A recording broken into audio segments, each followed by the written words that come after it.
siempre que ha venido ha llenado porque ha dado unas conferencias buenísimas. Claro que le interesa el tema, eso está claro, que no le interesa hoy no estar aquí. Pues nada, para mí ha sido una tarde muy bonita, un martes 13, y la lluvia casi la ha decorado. Pues nada, San Antonio también. Sí, San Antonio. Quería deciros que veo personas que vienen por primera vez, que esto se divide en dos partes. La primera parte es la conferencia, que no se hay de interrumpir al Señor, no se le interrumpe, y la segunda parte es cuando ya podemos hacerles preguntas o dudas y podemos estar todo el tiempo que queramos. Pero la primera vez, que no suenen los móviles, por favor, y vamos a escucharlo atentamente. Como he dicho, es la tercera vez que viene. Y bueno, encantada de que esté aquí. ¿Y qué más os digo? Bueno, el título, voy a decir el título, aunque ya lo sabéis. De todos modos, si alguien no le ha dado el teléfono a Chon, que se lo dé. Porque hay un grupo que cada 15 días ella manda la persona que va a venir a dar la conferencia. Así quedamos todos enterados. Joaquín Huete Puerta es organizador de congresos nacionales y hoy nos va a hablar sobre "Y la vida continúa". Le vamos a dar un aplauso.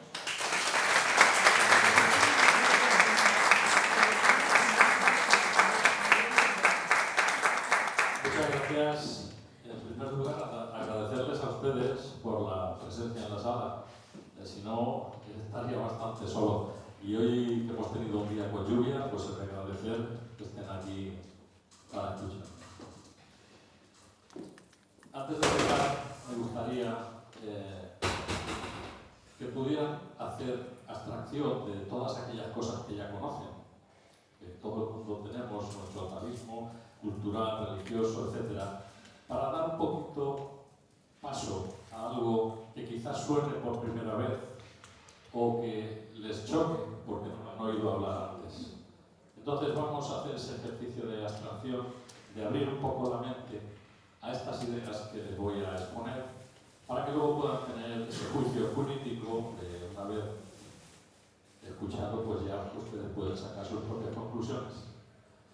Yo no vengo con ánimo ninguno de convencer a nadie, solamente de exponer unas ideas que creo que además son interesantes y que en algún momento de nuestra vida todos hemos participado de esas ideas, nos han venido preguntas, dudas y vamos a ver si podemos solventarlas. Para empezar quisiera hablarles, porque como Isabel decía que era organizador de congresos, bueno, yo trabajo en el sector del turismo y llevo ya muchos años trabajando en una agencia de viajes y siempre me gusta empezar comentando eso, porque cuando vamos a hacer un viaje, lo primero que se nos ocurre pensar es, depende de qué destino vayamos a tomar, ver qué cosas vamos a echar en la maleta. Porque no se ponen las mismas cosas si vamos a un país frío o un país del trópico o si vamos en plan de aventura. Entonces solemos coger las guías que hay turísticas, hoy en día cogemos internet, de Google nos informa enseguida de todo y vamos viendo qué cosas son las que hay en el país donde vamos a viajar, qué tipo de moneda hay, qué tipo de cultura, la gastronomía. Y de esa manera pues podemos ir conformando la idea de ese viaje para ver finalmente qué tenemos que poner en la maleta, qué documentos, qué vacunas se necesitan y todo aquello que vamos a necesitar para iniciar ese viaje. Bien, todos viajamos en alguna vez, ¿verdad? A lo largo de nuestra vida, pero se nos presenta que llega un momento que tenemos un viaje distinto. Un viaje en el que todos, en algún momento, indudablemente vamos a tener que acudir, porque ese sí que no nos lo tenemos ni que pagar, se nos lo regalan, viene ya, desde que nacemos lo traemos ya puesto, ¿verdad? Y cuando tenemos que hacer ese viaje nos surge la duda, ¿sabemos qué vamos a encontrar allí? ¿Sabemos dónde vamos? ¿Cuánto tiempo vamos a estar? ¿Qué necesitamos? Y entonces surge la pregunta, ¿qué vas a llevar en tu maleta? Bien, esta reflexión la vamos a dejar y más adelante vamos a volver sobre ella. Ahora quiero hablarles sobre unos conceptos que nos van a servir a lo largo de la charla. Como es el concepto, por ejemplo, de la mecánica de la psicografía. Psicografía es conocido el nombre de psicografía por aquella facultad mediúnica a través de la cual un medium puede escribir reproduciendo la voluntad de un espíritu que le está transmitiendo. Esto funciona de la siguiente manera. El medium escribiente, en este caso, porque hay muchos tipos de mediunidad, hay mediums videntes que tienen la capacidad de ver espíritus, otros son auditivos, tienen la capacidad de escucharlos.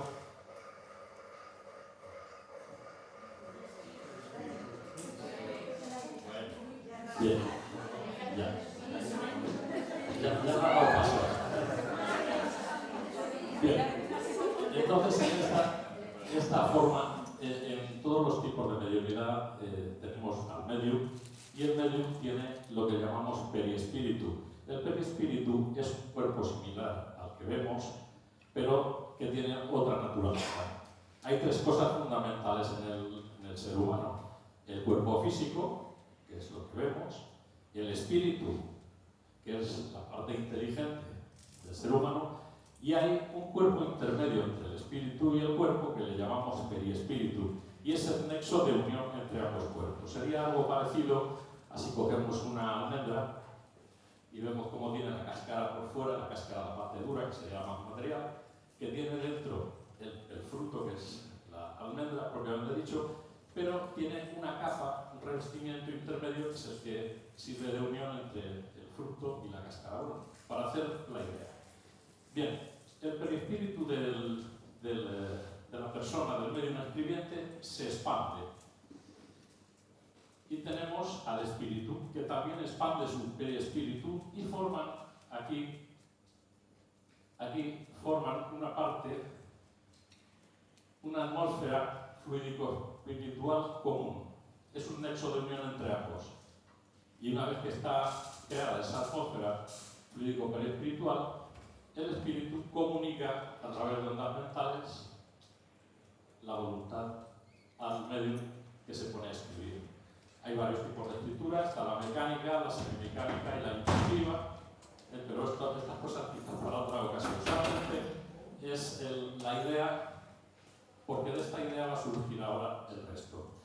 Bien, ya que sabemos cuál es la mecánica de la psicografía, me voy a valer de una serie de imágenes tomadas de un libro que se escribió precisamente por este sistema mediúnico. Aquí tenemos, este es el medium, que fue Chico Xavier, Francisco Cándido Xavier, brasileño.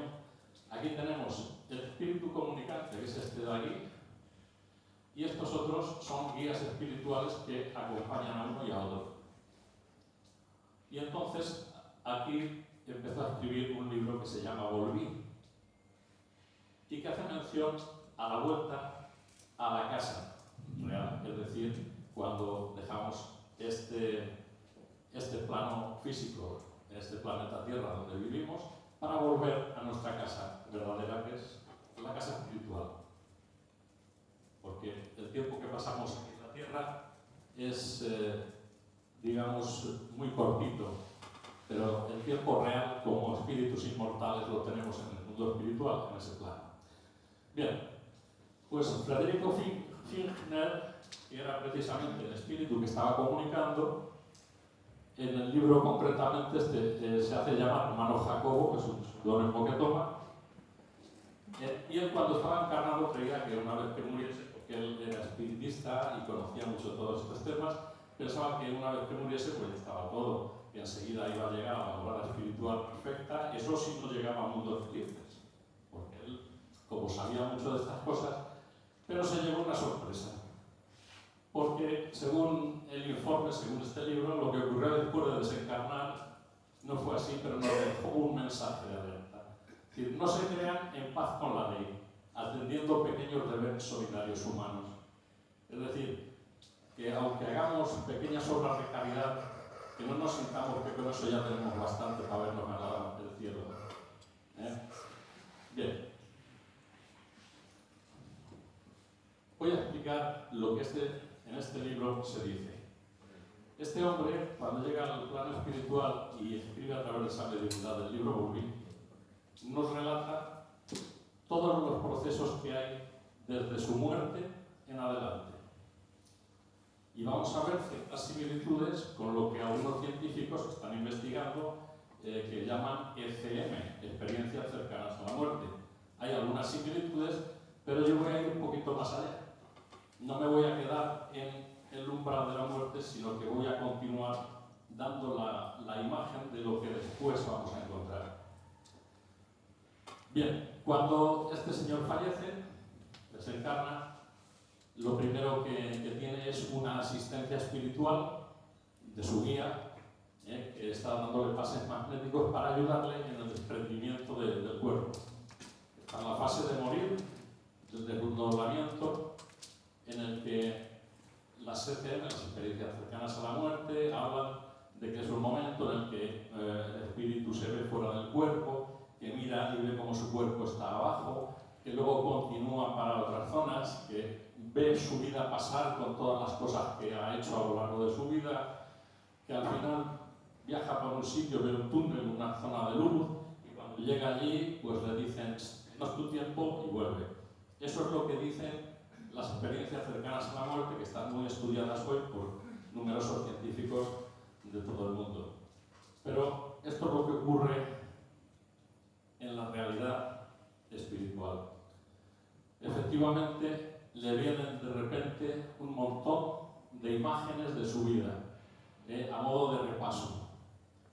Pero enseguida viene un ser conocido, viene su hija a recibirle, su hija que ya estaba en el mundo espiritual, viene a recibirle. Y junto con su guía espiritual le están ayudando a desprenderse del cuerpo. El desprendimiento del cuerpo es una fase que puede durar más o menos tiempo. Eso va a depender de la evolución moral de cada persona. Aquellas personas que durante su vida no se han ocupado de estos temas, no lo han interesado y solamente piensan que somos materia y que cuando mueres te entierran y se ha acabado todo, esas personas tienen la ilusión de creerse vivas y se quedan dentro, agarradas al cuerpo durante más tiempo. Les es más difícil separarse de su cuerpo, porque no conocen otra cosa. Piensan que es un sueño y que ya despertarán. Y hay algunos que se demoran en esta fase varios días, semanas, meses e incluso años. Eso es lo que nos da la idea y la importancia de conocer estas cosas, porque aunque no nos las creamos, cuando nos llegue el momento las podamos ver y decir, de esto hablaba Joaquín aquella vez, y entonces reconozcamos ese momento y hagamos lo que tenemos que hacer para soltar las amarras y continuar. Bien, empieza a salir del cuerpo, pero es una fase de turbación, es decir, en esos momentos el espíritu se siente turbado, se siente como que no está en la realidad, confuso, ¿verdad? Vienen otros asistentes espirituales también para ayudar al desprendimiento. Vemos cómo todavía tienen algunos lazos que le unen al cuerpo. Esto es lo que llaman algunas personas que tienen la capacidad de hacer salidas astrales, salidas fuera de su cuerpo, que llaman del cordón de plata, que los mantienen unidos y por eso saben que son espíritus que están vivos todavía en la tierra, que están encarnados, porque todavía mantienen ese nexo de unión con el cuerpo. Bien, pues continuamos con nuestra historia del hermano Jacob. Le acompañan a un sitio donde las vibraciones cambian. La orilla del mar es tranquilizadora y cambian completamente esas vibraciones que necesita el espíritu para poder separarse de su cuerpo. Entonces lo llevan allí, lo calman, ya le digo que ese periodo en el cual están confusos lo tienen que tratar con mucho tacto y poco a poco va recobrando y reconociendo. Se llevan unas sorpresas porque cuando va a regresar se encuentra con que algunos encarnados con los que se cruza ven la ilusión de cómo le traspasan el y se quedan un poquito asombrados, ¿no? Claro, estamos hablando de otra dimensión distinta. El espíritu puede traspasar cualquier cosa porque no es de la misma sustancia que la materia. Bien, pero todavía sigue unido a su cuerpo. Una de las partes que tenemos todos por las que pasar es precisamente por asistir a nuestro funeral. No, eso que seguramente es la petaca que va rozando, que son cosas físicas. Bien, todos estamos en la obligación de pasar y presenciar nuestro funeral, porque es la forma en la que desde fuera vamos a ver qué es lo que pensaban realmente de nosotros, a ver si tan buenos hemos sido para que los amigos que van allí, a ver cómo hablan. Y la verdad es que el hermano Jacobo se llevó también su sorpresa, porque mientras que estaba aquí, mientras que él está aquí sentado al lado de su hija, pero todavía sigue unido a su cuerpo, y tiene aquí a unos seres espirituales que le están asistiendo para que despegue el cuerpo, pero hay personas que están aquí hablando. Unos son desencarnados, son espíritus que también están allí, otros son encarnados. Pero, ¿qué pasa? Todos hemos estado alguna vez en el tanatorio, muchos dirán, por desgracia. Bueno, es una fase que hay que pasar por ella, que muchas veces estamos en el tanatorio y hacemos corrillos y estamos contando chistes. Pues ahí a quien no le hace gracia, sobre todo si es pariente cercano del difunto. Bueno, pues esto es lo que precisamente vamos a ver, qué es lo que hablan y quién. Y hay algunas sorpresas, porque incluso algunos amigos que ya no están, que se marcharon anteriormente y como espíritus acuden, como son estos, están hablando de cosas banales, de que si la familia ha gastado tanto cuanto con el féretro, de que si tal, y estas cosas pues le molestan mucho a ese espíritu en ese momento. Pero bien, vamos a continuar un poquito más. ¿Qué hay después? Esto es otra parte, y esta parte, a ver si nos quedamos con ella, que es muy interesante. El hermano Jacobo ve cómo en este coche salen como unas esferas luminosas, brillantes, doradas. ¿Qué es lo que pasa ahí en ese coche? En ese coche están en recogimiento, haciendo oración por el espíritu que acaba de partir. Y esto es como un bálsamo para el espíritu que acaba de fallecer, la oración. Quedémonos con esto. Pero cuando hablo de oración, hablo no de rezar como si fuera un mantra, sino lo que es orar. Orar es ponerse en comunicación con el Creador y hablarle como un hijo habla a su padre, de una forma sencilla. Él sabe antes que nosotros le pidamos cuáles son nuestras carencias y nuestras necesidades, pero es un acto de humildad y de sumisión a Él. Entonces, cuando oremos, que lo hagamos de verdad, de corazón, de sentimiento, y no rezando un mantra repetitivo y repetitivo. Bien, continuamos. Lo que quiero destacar aquí es el bien que hacen las oraciones a estas personas que acaban de partir. Ven cómo les quieren, les aman y están orando por ellos. Bien, llega la fase en la que ya se ha desligado del cuerpo completamente, y aquí es cuando tiene ya que partir hacia la patria espiritual. Se van juntando, aquí al lado de la playa, se van juntando distintos espíritus, porque en muchos sitios a la misma vez están falleciendo personas y se van juntando en grupos y les van guiando hacia el mundo espiritual. Pero aquí hay tres cosas, tres fases distintas. Hay algunos que han vivido de una manera materialista, que no conocen nada de eso y recelan de eso. Y se quedan entretenidos entre nosotros durante tiempo. Se quedan aquí, siguen yendo a su puesto de trabajo, siguen yendo a su casa a la hora de comer, siguen yendo a su dormitorio a dormir por la noche. En fin, están como pegados aquí a la materia. Y además, este tipo de espíritus suelen enfadarse. Se enfadan porque ven que no les hace caso a nadie, no muestran atención. Ellos intentan hablar, intentan comunicarse con la familia y les ignoran. No saben que están muertos. no lo saben.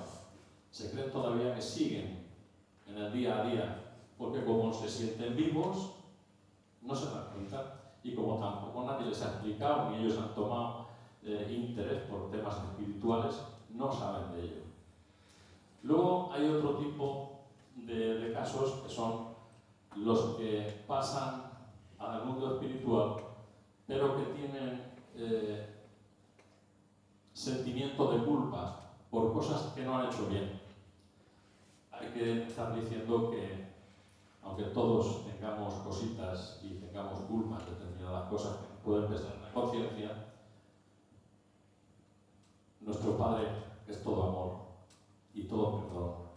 Por supuesto que nos va a perdonar. Pero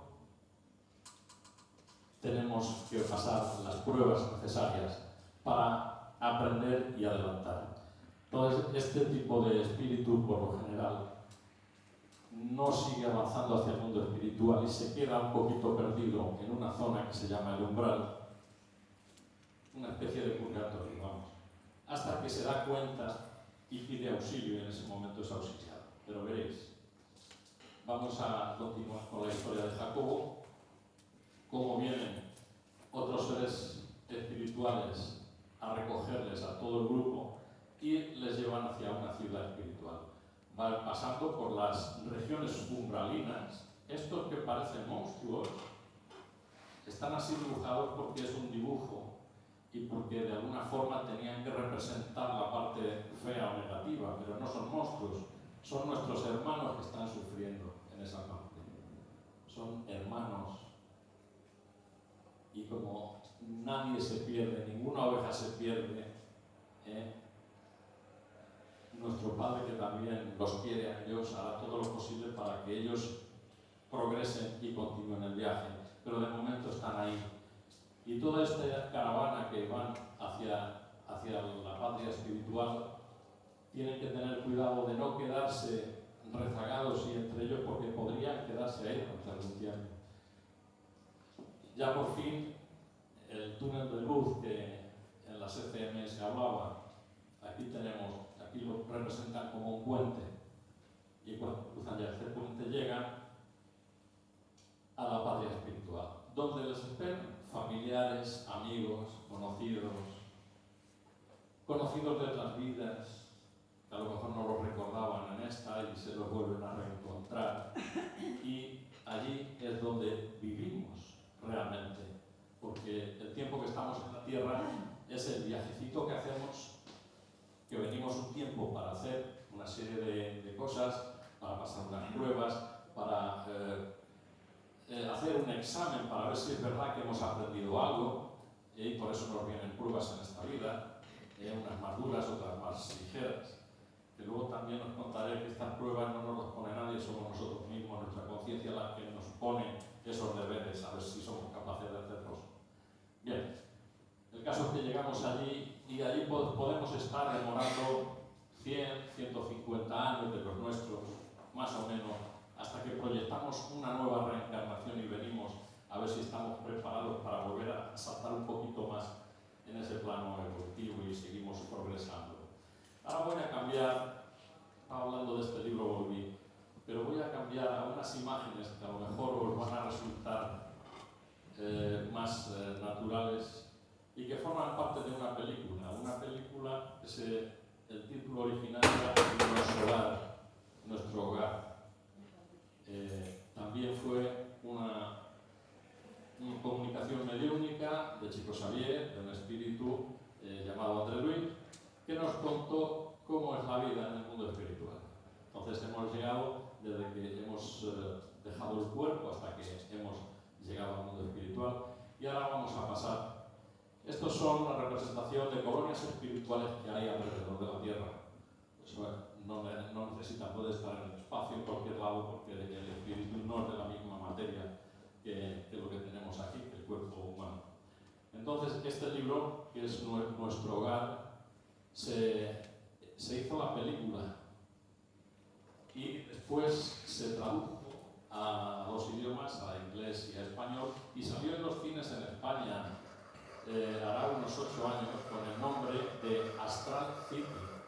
no sé si la habrán visto, todavía se puede encontrar en YouTube, Astral City, y la verdad es que es una película para verla porque es preciosa, lo que nos encontramos. Bien, estas serían las regiones umbralinas, y ahora explicaré. Este es el protagonista, que es André Luis, cuando llega al mundo espiritual después de haber tenido una turbación de unos 7 años estando perdido, y cuando despierta de esa turbación, porque quedó mucho tiempo agarrado al cuerpo, fue una persona muy materialista, con ciertos vicios, en fin, no conocía todo esto y pasó por todas estas regiones donde se encontró pues un poco de todo. Encontraba, por ejemplo, muchas botellas por el suelo y algunos espíritus que se afanaban por coger la botella e intentar beber. Eran pues personas que dependían de la bebida, alcohólicos. Veía como algunos personajes de color negro fustigaban con un látigo a otros blancos. Evidentemente estaban cobrando venganza por lo que recibieron en la tierra de mano de los blancos.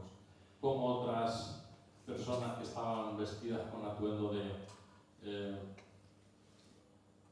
enfermeras, con las manos manchadas de sangre, una alegoría al tema de las abortistas, en fin, una serie de personajes que estaban ahí entretenidos en el umbral porque tienen esa pesadez de conciencia.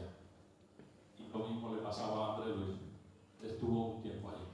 Pero todo esto que vemos no es que sea un lugar físico, hay que entenderlo también. Todo esto es lo que vemos cuando nuestra mente, cuando nuestro espíritu está en forma negativa, viendo las cosas feas. El umbral es eso, penumbra, oscuridad. Cuando se cambia la forma de pensar y se piensa en cosas más positivas, como es el amor, como es la caridad, la esperanza, todas las virtudes, empieza a cambiar esa concepción y nuestra propia conciencia nos da ese cambio, salimos del umbral y vemos todo de colores más brillantes. En cuanto él se dio cuenta y pidió auxilio, recibe inmediatamente el auxilio de nuestros hermanos mayores, aquellos que ya han pasado por donde nosotros y están facultados, porque ya conocen toda la experiencia, para prestarnos el auxilio y nos llevan a las ciudades espirituales. Estas son fotografías tomadas de esa película. Evidentemente, el director de la película pues, tuvo que, a partir del libro, crear la historia cinematográfica para que viéramos de alguna forma cómo son esos espacios. Aquí está en la sala de regeneración, André Luis recibiendo pases magnéticos para curar el perispíritu. El perispíritu va dañado porque a través de una enfermedad que él tenía en el cuerpo también se daña su perispíritu y tiene que regenerarlo. Y llega el reencuentro, una vez que ya está estabilizado el espíritu, que ya sabe dónde está, sabe qué es lo que ha pasado y toma conciencia de todo, entonces es cuando empieza a recibir las visitas. En este caso era su madre, que su madre era mucho más adelantada que él moralmente, viene desde otra colonia espiritual superior, a la cual él no puede acceder todavía, pero su madre sí puede descender cariñosa y afectivamente con su hijo para darle ánimos. Muy bien. Allí tiene reencuentros con otras personas, amistades que ha tenido, familiares, y pues allí se pasa un tiempo, la verdad. Hay reuniones de estudio y orientación, o sea, allí tenemos lo que podríamos imaginar. Y vamos, estudiamos, vemos cuáles son nuestros defectos, qué virtudes debemos de mejorar, qué formas de hacerlo, qué trabajos podemos prestar a la colectividad. Pues mira, yo que pues a mí se me daba bien esto, bueno sí, pero aquí coge la escoba y vete barriendo, hay que empezar por abajo, ¿no? Y van, así poco a poco van aprendiendo. Muy bien. También hay el departamento de comunicación donde preparan las comunicaciones que luego van a transmitir a los seres queridos, a los familiares, a través de distintos medios. En este mundo hay multitud. Los medios están a millares. pero no vayáis a buscarlos en los periódicos, ni en las revistas.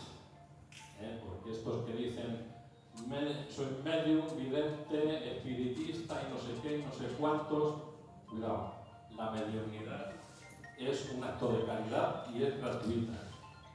Y cuando no se ejerce de esta forma, luego tiene sus consecuencias para el medium que hace oficio de esa facultad. Muy bien, pues una vez que tienen preparadas las comunicaciones que quieren, ya con el permiso y la autorización de los seres que están por encima, y con la autorización de nuestro Padre, pues ya vienen a la Tierra a visitar a los seres queridos que están aquí. ¿Y qué es lo que vienen a decirles? Bueno, pues algunos vienen simplemente a avisarles. Me parece que se me está... Sí, eso es la pila. No pasa nada, aquí hay de sobra. Muy bien, pues una vez que el Espíritu ha comprendido todo esto, ¿qué es lo que haríamos nosotros si tenemos la posibilidad de comunicarse con nuestros seres queridos? Venir a avisarles, a advertirles. Primero, decirles que ahí no acaba todo con la tumba, que seguimos vivos, pero además, como comportéis ahí, va a tener unas consecuencias aquí. Mejorar vuestra vida. Es muy sencillo, hay que empezar por poquito, en casa, con la familia, en el vecindario, con los vecinos, en el municipio, en el pueblo, y poco a poco. No hace falta que hagamos grandes cosas o decir, bueno, pues ha habido una catástrofe y tal y yo me voy allí a ayudar. Sí, eso está muy bien, pero si te vas allí a ayudar y luego a tu vecino que lo tienes al lado le tienes manía y encima hacer lo posible porque le vaya mal, pues no se está haciendo lo que por un lado estás haciendo, por otro lado te lo estás quitando. Muy bien, pues otra de las cosas que vienen a decirle es que no están solos, que ellos están con nosotros, que vienen a intentar darnos consuelo, a ayudarnos. Hay veces que no les escuchamos, pero no importa, otras veces a lo mejor les sentimos. Están acariciándonos y de repente sentimos un escalofrío por aquí, por la nuca. ¿Esto qué es? Pues es posible que algunos estén cerca. Y esto no es para asustarse, son nuestros familiares, nuestras madres, padres, hermanos, hijos. No es cuestión de asustarse, es cuestión de entendimiento y de amor. Y entonces todo lo vamos a llevar estupendamente. No estamos solos. Hay tantos casos que podía... Sí, alguno podría.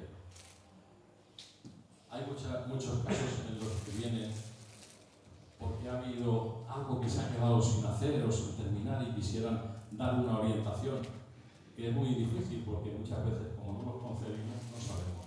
Yo recuerdo en cierta ocasión un caso de una mujer que se había fallecido un hermano y este hermano, al cabo de poco tiempo del fallecimiento, ella contaba que por la noche se despertaba y veía el rostro de su hermano, cómo se le acercaba y cuando lo tenía de frente le decía: te voy a mandar un dinero para mamá. Y se asustaba, claro, no sabía. ¿Esto qué es? Bueno, pues así una noche y otra noche. Y llamaba para decir: oye, ¿vosotros sabéis algo? ¿Esto que me está pasando? Pues no lo sé. Lo que puedes hacer es orar, que la oración va a venir siempre bien. Y nada, otra noche lo mismo, él venía, se acercaba y ella no sabía qué hacer y te voy a mandar un dinero para mamá. Y así se fue repitiendo. Y un día, estando paseando por el pueblo, pues vio a una amiga que trabajaba en el ayuntamiento y aquella preguntaba: ¿qué tal? Oye, ¿y de tu hermano qué fue? Que me dijeron que había fallecido. Sí, ha fallecido. Pero tu hermano era profesor, sí.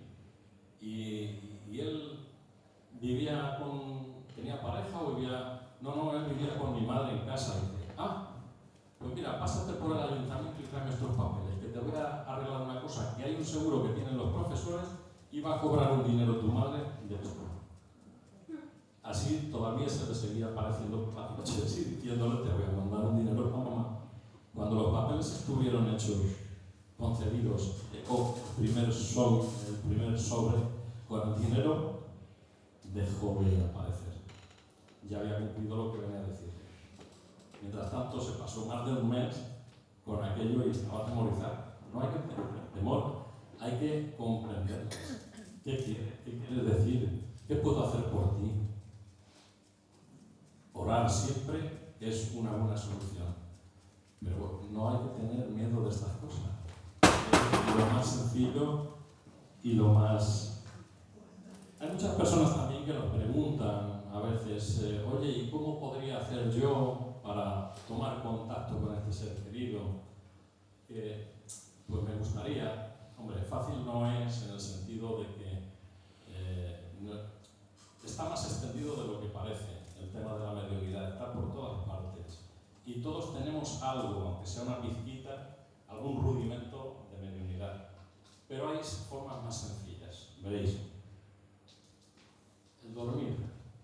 Mientras que estamos durmiendo, los lazos que mantienen el espíritu a la materia, ese periespíritu, se sueltan ligeramente y entonces el periespíritu, el espíritu, pueden salir del cuerpo y viajar y visitar lugares y personas.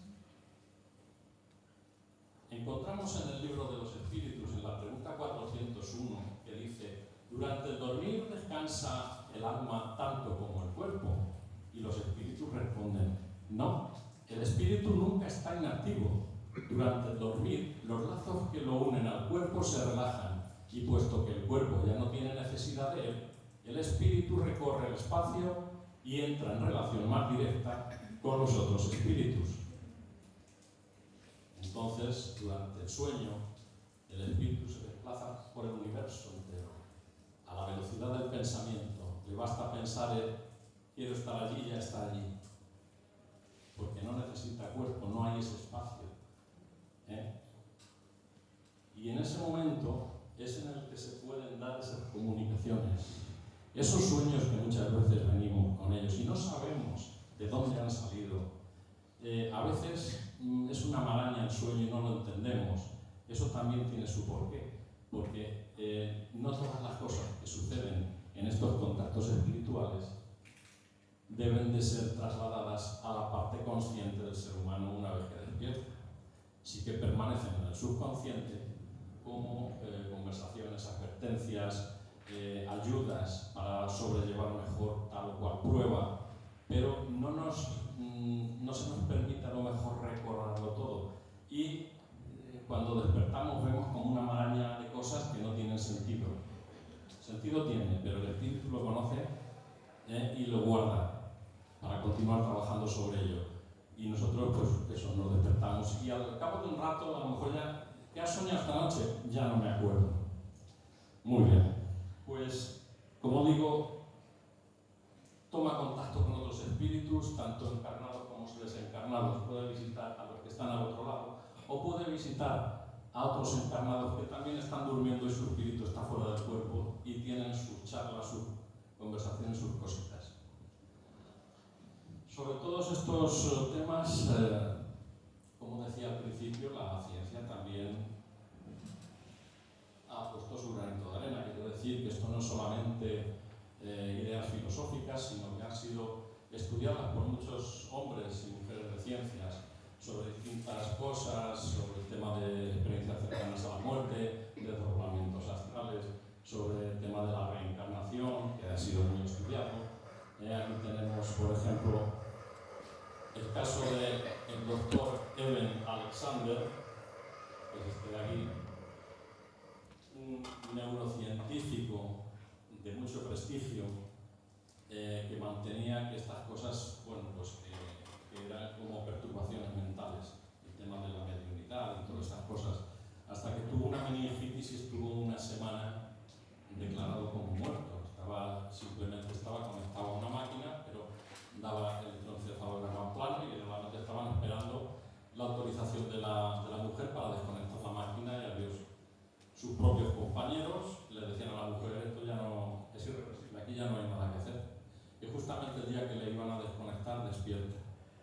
y cuando despierta dice, paradlo todo, que tenemos que volver a reescribir toda la ciencia de la neurociencia. Y entonces hace un libro que se llama La prueba del cielo, el viaje que él hizo, las experiencias que tuvo, y todo esto lo relata, ¿verdad? Tenemos también a Pim Van Lommel, que es este otro cirujano cardiovascular, que escribe Más allá de la vida, con todas las experiencias recogidas a lo largo de su vida de personas que han fallecido en el quirófano y las han podido reanimar, de donde vienen los estudios de la CCM, experiencias cercanas a la muerte. Tenemos los estudios de Brian Weiss, de regreso a vidas pasadas, de Raymond Moody sobre vida después de la vida, Amendra Nath Banerjee de la India, que habla sobre la reencarnación, o el doctor que también habla sobre el tema de la reencarnación en niños. Entonces, quiero decir que es un tema que está muy estudiado por la ciencia, lo único que falta es que se acerque también la ciencia a la filosofía, y entre las dos van a sacar unas conclusiones maravillosas. En el libro de los espíritus, en la pregunta 149, preguntan ¿en qué se convierte el alma en el instante de la muerte? Y los espíritus superiores nos responden, vuelve a ser espíritu, es decir, regresa al mundo de los espíritus que había dejado momentáneamente. Por lo tanto, el mundo real es el mundo espiritual, y este mundo que nosotros vivimos ahora mismo es el mundo ilusorio, transitorio, que podía o no podía existir, porque ya somos espíritus y ya vivimos en el plano espiritual. Entonces venimos aquí a pasar una serie de pruebas o ayudar a otras personas a realizar algo. Unas veces venimos como pruebas, otras veces venimos de misiones. Entonces, tenemos que en la pregunta 153 le preguntan a los espíritus en qué sentido debe entenderse la vida eterna, y ellos responden, la vida eterna es la vida del espíritu, la del cuerpo es transitoria y pasajera. Cuando el cuerpo muere, el alma regresa a la vida eterna. En este libro de los espíritus, que yo lo recomiendo, ahí vais a encontrar 1094 preguntas con sus respuestas que nos van a aclarar todo lo que... Como esto, por ejemplo, los espíritus ejercen sobre el mundo moral e incluso sobre el mundo físico una acción incesante. Actúan sobre la materia y el pensamiento. Constituyen uno de los poderes de la naturaleza y la causa eficiente de una multitud de fenómenos hasta ahora inexplicados o mal explicados, que solo encuentran una solución racional en el espiritismo. Y ahora voy a hablarles de esta palabra, porque esta palabra espiritismo tiene muy mala prensa, y la mala prensa se debe a la ignorancia. A una cosa hay que llamarla por su nombre, pero hay que saber qué es lo que se está diciendo con el nombre. Yo puedo sentarme encima de esta mesa, pero donde me debo sentar es aquí, que es la silla. Y esto se llama silla y esto se llama mesa. Bueno, pues el espiritismo es a la vez una ciencia de observación y una doctrina filosófica. Como ciencia práctica, consiste en las relaciones que pueden establecerse con los espíritus. Como doctrina filosófica, comprende todas las consecuencias morales que se desprenden de semejantes relaciones. El espiritismo, entonces, ¿qué es? Es la ciencia que trata de la naturaleza, origen y destino de los espíritus y sus relaciones con el mundo corporal. Por lo tanto, cuando oigamos hablar de espiritismo y que mucha gente enseguida se asusta, uy, ¿qué eso tal? Eso es hablar con los muertos. No. Tenemos un error. No es hablar con los muertos. Yo soy espiritista. Yo no hablo con los muertos. Hablo con los vivos. Hablo con los vivos. No están muertos. Pero aún así, con todo el respeto, con todo el afecto, porque un espíritu, igual que nosotros estando aquí encarnados en la tierra, podemos cometer un error. Y las cárceles están llenas de errores. En el mundo espiritual también hay espíritus de los que llaman malos, y a lo mejor no son tan malos, son espíritus que han cometido algún error. Pero gracias a Dios, gracias a su amor tan inmenso, les da oportunidades de reparación y de progreso. Bien, pues todo esto que estamos hablando y de dónde sale todo esto, de estas conferencias, estas charlas que suelo hacer, ¿de dónde viene? Viene precisamente del conocimiento de esta filosofía llamada espiritismo y que no tiene por qué asustar el nombre. Lo único que hace falta es conocer qué es lo que es. ¿Y en qué se fundamenta el espiritismo? Cosas muy sencillas. Veréis, en la existencia de Dios, en la inmortalidad del alma, en la pluralidad de existencias, en la pluralidad de mundos habitados, porque no estamos solos, la Tierra no es el ombligo del universo, hay muchos otros planetas y hay millones y millones de galaxias y estas a su vez con millones y millones de soles y con sus planetas. No podemos pretender que Dios ha hecho una obra tan grande para nosotros en un planeta tan pequeñito y lo demás que esté desaprovechado. Muy bien, pues también la comunicabilidad con el mundo espiritual a través de la mediunidad, el libre albedrío, la capacidad de escoger, elegir, según hagamos, es como el tablero de ajedrez, según donde muevas la ficha, puedes ganar o puedes tener un tropiezo. Para eso está nuestro libre albedrío y nosotros somos los que vamos a ser los responsables por nuestra felicidad o por nuestra desdicha. La ley de causa y efecto, que no es otra que esto, y las leyes morales. Esto es el espiritismo. Si cogemos solamente lo que son estos fundamentos, yo creo que somos espíritas todos. ¿Quién no cree en Dios? O en el alma que es inmortal, o que existen